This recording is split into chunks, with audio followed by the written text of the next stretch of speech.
Right. అయితే మనం ఇందాక ఆంధ్రజ్యోతిలో ఒక పెద్ద బ్యానర్ ఐటెం రాశారండి. నిన్న కవిత ఆల్రెడీ అది జర్నలిజమా, శాడిజమా అని ఖండించారు.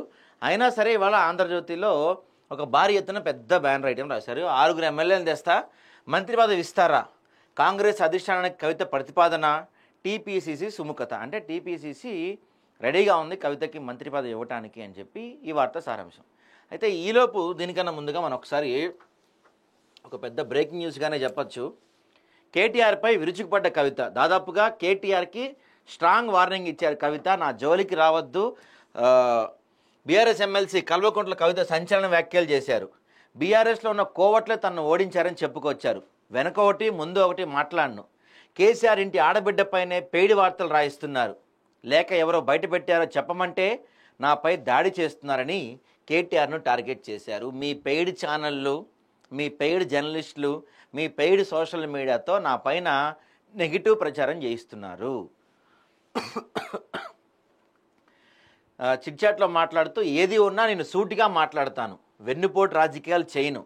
నేను కేసీఆర్లా ఏదైనా సూటిగానే మాట్లాడతాను, తిక్కగానే ఉంటాను. పార్టీ నడిపించే సత్తా మీకు లేదు, నాకు నీతులు చెప్తారా? వరంగల్ మీటింగ్ సక్సెస్ అయిందని చెప్పుకుంటున్నారు, అది చూసి జనం బయట నవ్వుకుంటున్నారు. ఏమైనా ఉంటే పార్టీ ఫోరంలో మాట్లాడే అన్నారు, నేను బయటే మాట్లాడతాను. తెలంగాణ ఏర్పడిన తర్వాత తెలంగాణ సోయితో పరిపాలన జరగలేదు అంటే వాళ్ళ నాన్న పరిపాలనను కూడా దాంట్లో చెప్పారు. ఇందాక మాట్లాడుతున్న చిట్చాట్లో నేను జైలుకు పోయిన సమయంలో బీఆర్ఎస్ను బీజేపీలో కలపాలనే ప్రతిపాదన వచ్చింది, కానీ నేను బీజేపీతో కలపొద్దని చెప్పాను. డబ్బులు ఇచ్చి నాపై తప్పుడు వార్తలు రాయిస్తున్నారు.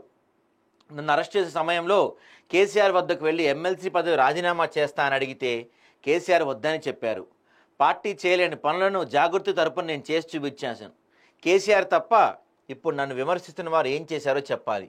నేను ఎప్పుడూ పదవులు అడగలేదు, కేసీఆరే నాకు ఎమ్మెల్సీ పదవి ఇచ్చారు. నేను మంచిదాన్ని కాదు, నాతో పెట్టుకోవద్దు అని చెప్పారు. ఇది రెండోసారి కవిత ఇలాంటి డైలాగ్ వాడుతాం. అంటే నేను మంచిదాన్ని కాదు, నాతో పెట్టుకోవద్దు, ఎక్స్ట్రాల్ చేయొద్దు అని ఇంకోసారి చెప్పారు. ఇంకేమన్నారు, బీఆర్ఎస్ చేయాల్సిన పనులు, చేయలేని పనులు కూడా జాగృతి ద్వారా నేను చేశాను. మీకు ఎవ్వరికీ నాతో మాట్లాడే రైట్ లేదు. దూతలను పంపి రాయబారాలు చేస్తే ఏం లాభం?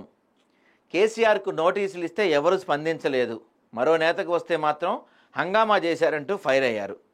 పార్టీలో కోవట్లున్నారని ఒప్పుకున్నప్పుడు వాళ్ళని ఎందుకు పక్కన పెడతాం లేదు. ఇప్పుడు మొన్న కాళేశ్వరం దాని గురించి కేసీఆర్కి నోటీస్ వచ్చింది, కానీ దాని గురించి ఎవరు పెద్దగా పట్టించుకోలేదు. అదే విషయంలో మరి ఫార్ములా ఈ రేస్ గురించి కేటీఆర్కి నోటీస్ ఇస్తే పెద్ద ఎత్తున చర్చ జరిగింది కదా, పెద్ద ఎత్తున హడావిడి చేశారు కదా, మరి కేసీఆర్కి ఇస్తే ఎవరు ఎందుకు పట్టించుకోవట్లేదు?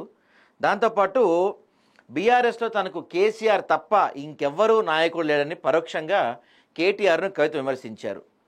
కేసీఆర్లా తాను తిక్కదాన్నని, ఎవరికీ భయపడని స్పష్టం చేశారు. 25 ఏళ్ల నుంచి తండ్రికి లేఖలు రాస్తున్నా అయినా ఆయన చదివి చించేస్తారు, కానీ ఈసారి తాను రాసిన లేఖ బయటకు ఎలా వచ్చిందో విచారించాలని కవిత డిమాండ్ చేశారు. దీంతోపాటుగా మరొక ముఖ్యమైన మేజర్ బిగ్ బ్రేకింగ్ వార్త తను ఏం చేశారంటే, బీఆర్ఎస్ను బీజేపీలో విలీనం చేసే కుట్ర జరుగుతుందని సంచలన ఆరోపణలు చేశారు. జైల్లో ఉన్నప్పుడే ఇలాంటి ప్రపోజల్ వస్తే ఎట్టి పరిస్థితుల్లో నేను విలీనం చెయ్యొద్దు, విలీనం చేయడానికి వీల్లేదు అని చెప్పాను. సో అందువల్ల అప్పుడు విలీనం జరగలేదు. కానీ ఇప్పుడు కేటీఆర్ బీజేపీలో విలీనం చేస్తాం కోసమే ప్రయత్నిస్తున్నాడు, పార్టీని పూర్తిగా నాశనం చేస్తున్నాడు, పార్టీని భ్రష్టు పట్టిస్తున్నాడు. వరంగల్ సభ అట్టర్ ఫ్లాప్ అయినా కూడా భారీ హిట్ అయిందని బయట చెప్పుకుంటున్నాడు కేటీఆర్. దానివల్ల జనం నవ్వుకుంటున్నారు. తెలంగాణ వచ్చింది కానీ తెలంగాణ సోయితో ఎవరూ పరిపాలన చేయట్లేదు, ఎవరూ పరిపాలించలేదు, ఎవరికి కూడా తెలంగాణ అంటే ప్రేమ లేదు. మీరందరూ చేయలేని పనులు, బీఆర్ఎస్ చేయలేని పనులన్నీ కూడా తెలంగాణ జాగృతి సంఘం ద్వారా నేను చేశాను. నేను తిక్కదాన్ని, నేను మంచిదాన్ని కాదు, నా జోలికి రావద్దు. నువ్వు కానీ నీ పెయిడ్ ఆర్టిస్టులు కానీ నా జోలికి వస్తే వాళ్ళ తాట తీస్తా అని చెప్పి డైరెక్ట్గా కేటీఆర్కి కవిత వార్నింగ్ ఇచ్చినట్టే కనపడుతుంది. సో ఇక ఇప్పటివరకు దాపరికాలుని నిజంగా కవిత తిరుగుబాటు ఎగరేస్తున్నారా, కాంగ్రెస్లోకి వెళ్తున్నారా, కొత్త పార్టీ పెడుతున్నారా, ఇలాంటి రకరకాల డౌట్స్ ఉన్నాయి. కానీ ఈ చిట్చాట్తో మాత్రం it's a very clear thing, కేసీఆర్కి తలనొప్పి తప్పట్లేదు, కేటీఆర్ కవితల మధ్య అసలు పడట్లేదు. సో ఇప్పుడు కవిత డైరెక్ట్గా కేటీఆర్ పైన మొదటిసారి మాట్లాడారు. దాంతోపాటుగా బీఆర్ఎస్ను బీజేపీలో కలిపే కుట్ర చేస్తున్నారు, అది నాకు ఇష్టం లేదు. మొన్న కొంతమంది కూడా ఈ వ్యాఖ్యలు చేశారు. బీఆర్ఎస్ని బీజేపీలో కలిపే కుట్ర జరుగుతుంది, అది ఇష్టం లేకే కవిత బయటకు వచ్చే ప్రయత్నాలు జరుగుతున్నాయని కూడా కొంత వ్యాఖ్యలు చేసినవి మనకు కనపడి. సో ఇప్పుడు అదే ఇక్కడ మనకు అర్థమవుతుంది. సో కవిత మరోసారి చాలా సంచలనమైన వ్యాఖ్యలు చేశారు. దీన్ని బట్టి ఖచ్చితంగా ఆమె బయటకు వస్తారా అనే మాట అయితే వినపడుతుంది.